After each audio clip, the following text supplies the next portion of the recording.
தமிழ்நாடு நிதிநிலை அறிக்கை ஜூலை மாத இறுதி அல்லது ஆகஸ்ட் மாதம் முதல் வாரத்தில் தாக்கல் செய்யப்பட வாய்ப்பு. குறுகிய காலம், நடுத்தர காலம், நீண்ட கால வளர்ச்சியை இலக்காக கொண்டு நிதிநிலை அறிக்கை தயாரிக்கப்படுவதாக தகவல்.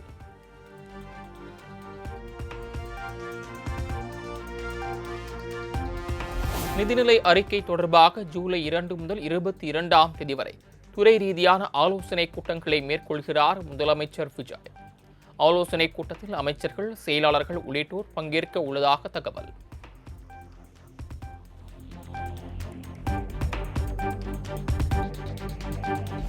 மக்களுக்கு பயனளிக்கும் வகையில் ஒவ்வொரு துறையும் தங்களுக்கான திட்டங்களை வகுக்க முதலமைச்சர் விஜய் உத்தரவு. மாநிலத்தின் நிதிநிலையை கருத்தில் கொண்டு திட்டங்களை திறம்பட வடிவமைக்க அந்தந்த துறை உயரதிகாரிகளுக்கு அறிவுறுத்தல்.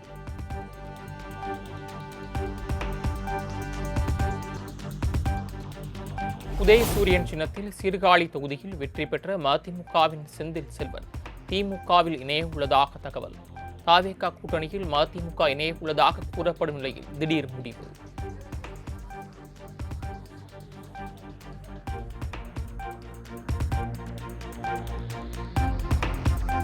சென்னை, திருவள்ளூர், காஞ்சிபுரம், செங்கல்பட்டு, திருவண்ணாமலை, ராணிப்பேட்டை ஆகிய 6 மாவட்டங்களில் நாளை கனமழைக்கு வாய்ப்பு.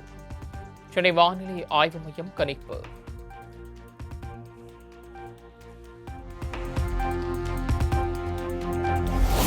வரும் 28ஆம் தேதி விருதுநகர், தென்காசி, நெல்லை, நீலகிரி, கோவை உள்ளிட்ட 10 மாவட்டங்களில் கனமழை பெய்யக்கூடும். வரும் 30ஆம் தேதி ஜூலை 2ஆம் தேதி வரை தமிழகத்தில் மிதமான மழை பெய்யும் எனவும் வானிலை மையம் அறிவிப்பு.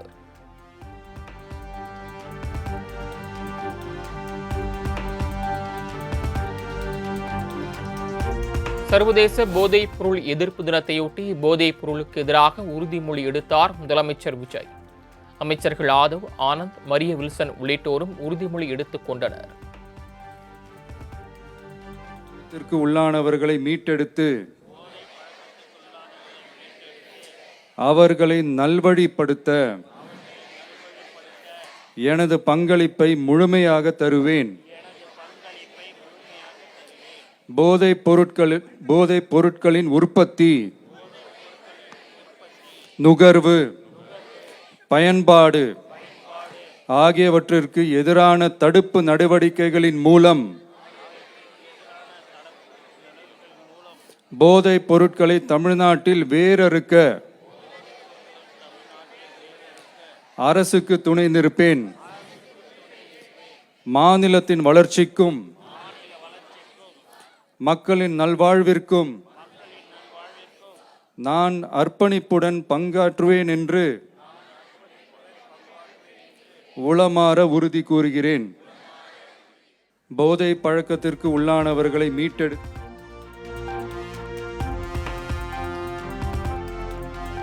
போதைப் பொருளுக்கு எதிராக பலகையில் கையெழுத்திட்டார் முதலமைச்சர் Vijay. Start run stop drugs, ஸ்போர்ட்ஸை எடு, ட்ரக்ஸை விடு என வாசகம் எழுதி விழிப்புணர்வு. ஸ்டார்ட் ரன் ஸ்டாப் ட்ரக்ஸ் என்ற உயரிய நோக்கத்துடன் சர்வதேச போதைப்பொருள் எதிர்ப்பு நாளை முன்னிட்டு நடைபெறும் இந்த மகத்தான ஓட்டத்தில் தமிழ்நாட்டின் எதிர்கால தலைமுறையை பாதுகாக்கும் உறுதியுடன் நம்மிடையே எழுச்சியோடு வருகை தந்திருக்கும் நம்முடைய மாண்புமிகு தமிழ்நாடு முதலமைச்சர் அவர்கள் ஸ்டார்ட் ரன் ஸ்டாப் ட்ரக்ஸ் உறுதிமொழிக்கான கையெழுத்தையிட்டு சிறப்பித்திருக்கிறார்கள். என்றைக்கும் மக்களுக்காக, மக்களுடைய வளர்ச்சிக்காக, இளைய தலைமுறையின் எழுச்சிக்காக தொடர்ந்து தன்னுடைய செயல்களால் நிரூபித்து வரும் நம்முடைய மாண்புமிகு தமிழ்நாடு முதலமைச்சர் அவர்கள் இன்றைக்கு ஸ்டார்ட் ரன் ஸ்டாப் ட்ரக்ஸ் கையெழுத்திட்டு சிறப்பித்துக் கொண்டிருக்கிறார்கள்.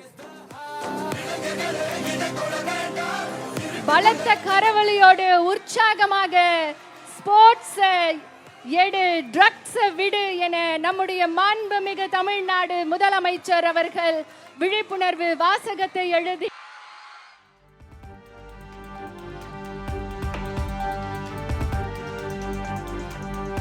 போதைப் பொருள் இல்லாத தமிழ்நாட்டை உருவாக்க போதைப் பொருட்களால் ஏற்படும் தீமைகள் குறித்த விழிப்புணர்வை ஏற்படுத்துவது அவசியம்.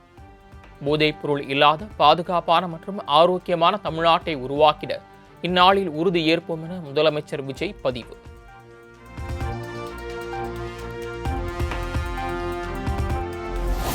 தமிழ்நாடு விளையாட்டு மேம்பாட்டு ஆணையம் சார்பில் போதைப் பொருள் ஒழிப்பு விழிப்புணர்வு ஓட்டம். சென்னை காமராஜர் சாலையில் முதலமைச்சர் விஜய் கொடியசைத்து தொடங்கி வைத்து பொதுமக்களோடு மாரத்தான் ஓடினார். மாண்புமிகு தமிழ்நாடு முதலமைச்சர் அவர்கள் உற்சாகமாக இன்றைக்கு சர்வதேச போதைப் பொருள் எதிர்ப்பு ஓட்டத்தினை தொடங்கி வைத்து சிறப்பிக்கிறார்கள்.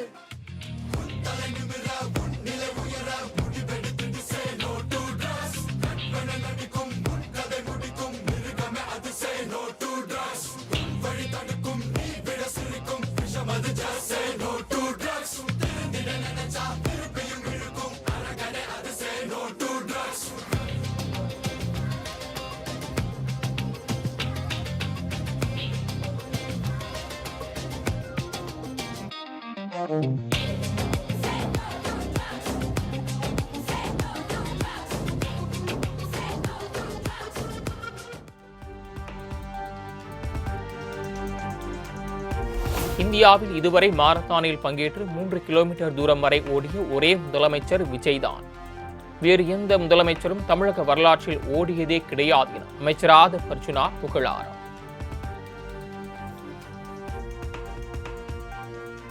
இதுவரைக்கும் இருந்த சிஎம்லயே ஒரு மராத்தான்ல பார்ட்டிசிபேட் பண்ணி 3 கிலோமீட்டர் ஓடின சிஎம் தமிழ்நாட்டில் இந்தியாவிலே ஒரே சிஎம் நம்மளுடைய சிஎம் திரு சி ஜோசப் விஜயகாந்த் தான். வேற எந்த சிஎம்மும் தமிழ்நாடு ஹிஸ்டரியில ஓடினதே கிடையாது, ரன் பண்ணதே கிடையாது. மார்னிங் 5 o'clock எந்திரிச்சு ஷார்ப்பா 6:10 வந்து 6:15 வந்து ரன் பண்ண ஆரம்பிச்சு ஒரு சிஎம் 3 கிலோமீட்டர் கம்ப்ளீட் பண்ணார்னா நம்ம சிஎம் மாதிரியே தமிழ்நாடு ஹெல்த்தியா மாற போகுது.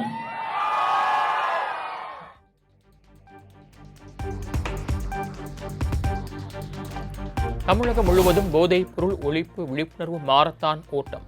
ஏராளமான மாணவ மாணவிகள் மற்றும் பொதுமக்கள் பங்கேற்பு.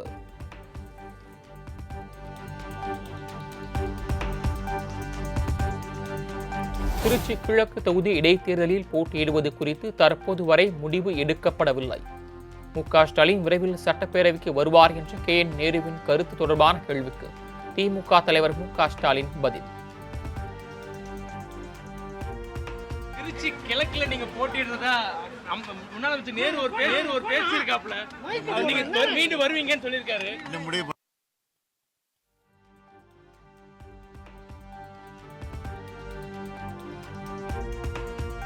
திமுக கூட்டணியில் இருந்து மதிமுக வெளியேற வேண்டும் என உயர்நிலை கூட்டத்தில் முடிவு என தகவல். கூட்டணியில் இருந்து விலகியதும் 2 எம்எல்ஏக்களும் ராஜினாமா செய்ய வேண்டும் என முடிவு.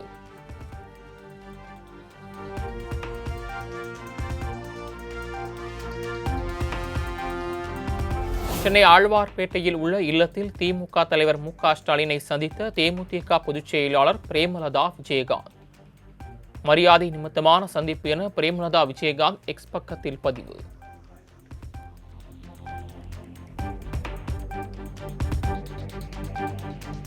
அதிமுக முன்னாள் அமைச்சர் விஜயபாஸ்கர் தாவிகாவில் இணையும் நிகழ்ச்சி தள்ளி போவதாக தகவல். ஜூலை 2ஆம் தேதி சென்னை மாமல்லபுரத்தில் விஜயபாஸ்கரின் இணைவு விழாவை நடத்த திட்டம்.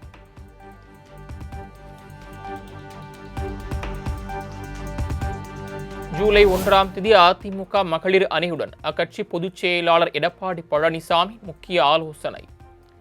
மகளிர் அணி செயல்பாடுகள் குறித்தும் கட்சி வளர்ச்சிப் பணிகளில் மகளிரின் பங்கு குறித்தும் ஆலோசிக்க உள்ளதாக தகவல்.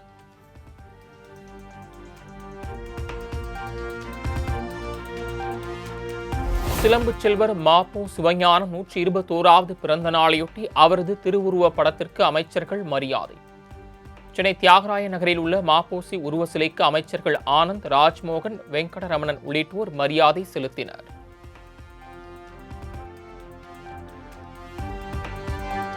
முரசொலி கட்டுரையில் கம்யூனிஸ்ட் கட்சி மாநில செயலாளர் பே. சண்முகம் குறித்து எழுதியிருப்பதை ஏற்றுக்கொள்ள முடியாது. கருணாநிதி உயிரோடு இருந்திருந்தால் இதனை கண்டிப்பாக கண்டித்திருப்பார் என அமைச்சர் ராஜ்மோகன் பேட்டி. மூத்த கம்யூனிஸ்ட் தோழர் பே. சண்முகம் ஐயா குறித்து பேசி எழுதப்பட்டிருப்பது ஏற்றுக்கொள்ளவே முடியாது. அநாகரிகத்தினுடைய உச்சம். டானிக் குடித்து வளர்ந்தவர், இது அவங்கள மாதிரி டாஸ்மாக் டானிக் குடித்து வளர்த்தவர். அவரு எவ்வளவு மோசமா விமர்சிப்பீங்க? அப்ப அரசியல் என்பது நாகரிகத்தினுடைய எல்லையில் நிக்க வேண்டும். முத்தமிழறிஞர் கலைஞர் உயிரோடு இருந்தால் இதை வந்து கடுமையா கண்டிச்சிருப்பாரு.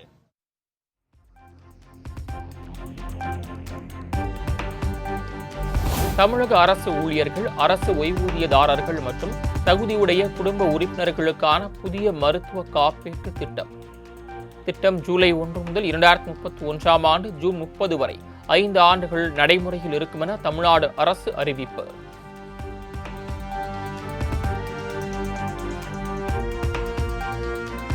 தமிழகத்தில் 12 மாநகராட்சிகளில் தூய்மை பணிகளை தனியார் மயமாக்குவதற்கான டெண்டர் ரத்து.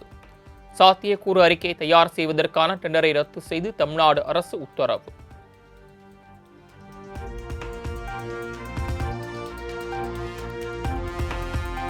சென்னையில் 284 கோடி ரூபாய் மதிப்பீட்டிலான நடைபாதை திட்ட பணிக்கான டெண்டர் ரத்து. பல முறைகேடு கண்டறியப்பட்டதால் 35 டெண்டர்களையும் ரத்து செய்த சென்னை மாநகராட்சி.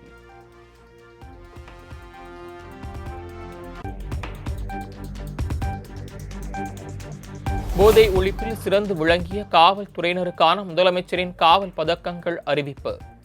மாவட்ட காவல் கண்காணிப்பாளர்கள், ஆய்வாளர் உள்ளிட்ட 15 பேருக்கு பதக்கம் அறிவித்தார் முதலமைச்சர் விஜய்.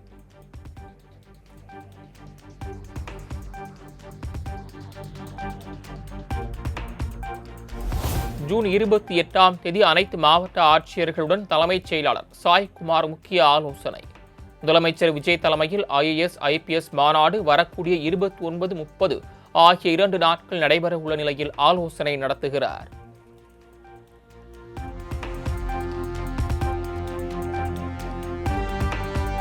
தலைமைச் செயலகத்தில் தலைமைச் செயலாளர் சாய்குமாருடன் DGP மகேஷ்குமார் அகர்வால் சந்திப்பு. ஜூன் 29, 30 ஆகிய தேதிகளில் நடைபெறும் IAS, IPS அதிகாரிகள் மாநாடு தொடர்பாக முக்கிய ஆலோசனை.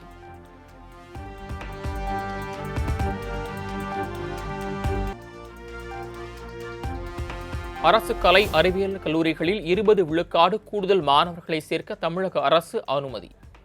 அரசு உதவி பெறும் கல்லூரிகளில் 15 விழுக்காடும், அதேபோல தனியார் கல்லூரிகளில் 10 விழுக்காடும் இடங்களுக்கு கூடுதலாக மாணவர்களை சேர்க்க அனுமதி அளித்தது தமிழ்நாடு அரசு.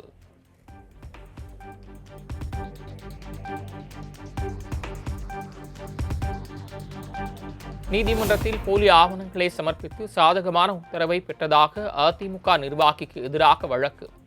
அதிமுக நிர்வாகி ICICI, HDFC வங்கி அதிகாரிகள் பதிலளிக்க சென்னை உயர்நீதிமன்றம் உத்தரவு.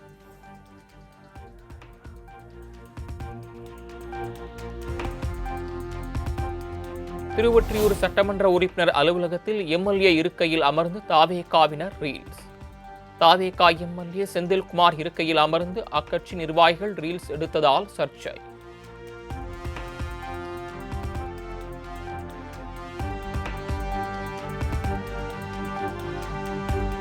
வாடகை தாய் மூலம் பெற்றுக்கொள்ளும் குழந்தைக்கு பெற்றோர் உரிமை கோரி தாக்கல் செய்யப்படும் மனுக்கள் மீது 4 வாரங்களில் முடிவெடுத்திடுக மாஜிஸ்திரேட் நீதிமன்றங்களுக்கு சென்னை உயர்நீதிமன்றம் அறிவுறுத்தல்.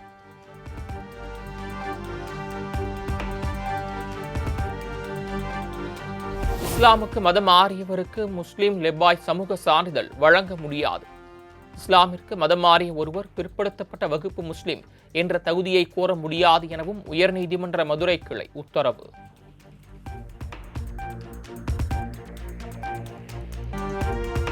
ஹோலி பண்டிகையை முன்னிட்டு கான்பூர் சென்ட்ரல், மதுரை இடையே சிறப்பு விரைவு ரயில்கள் இயக்கம். சிறப்பு ரயில்களுக்கான முன்பதிவு நாளை காலை 8 மணிக்கு ஆன்லைனில் தொடங்கும் என தெற்கு ரயில்வே அறிவிப்பு.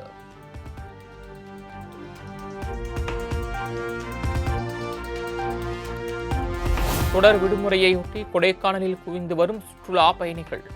முக்கிய சாலைகள் முழுவதும் கடும் போக்குவரத்து நெரிசல்.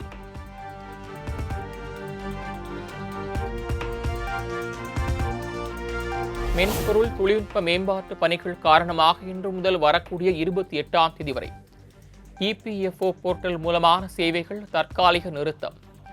புதிய PF கிளைம்கள், முன்பணம், கணக்கு பரிமாற்றம் போன்ற சேவைகளை ஆன்லைனில் விண்ணப்பிக்க முடியாது என அறிவிப்பு.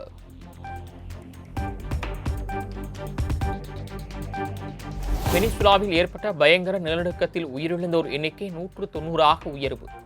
ரிக்டர் அளவுகோலில் 7.1ஆக பதிவான நிலநடுக்கத்தால் ஆயிரக்கணக்கானோர் படுகாயம். இடிபாடுகளில் சிக்கியுள்ளவர்களை மீட்கும் பணிகளும் தீவிரம்.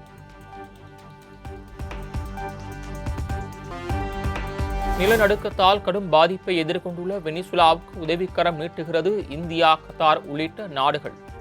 மறுபுறம் மீட்புப் பணிகளில் அமெரிக்க படைகள் களமிறக்கப்பட உள்ளதாக அந்நாட்டு வெளியுறவுத்துறை அமைச்சர் மார்க்கோ ரூபியோ அறிவிப்பு.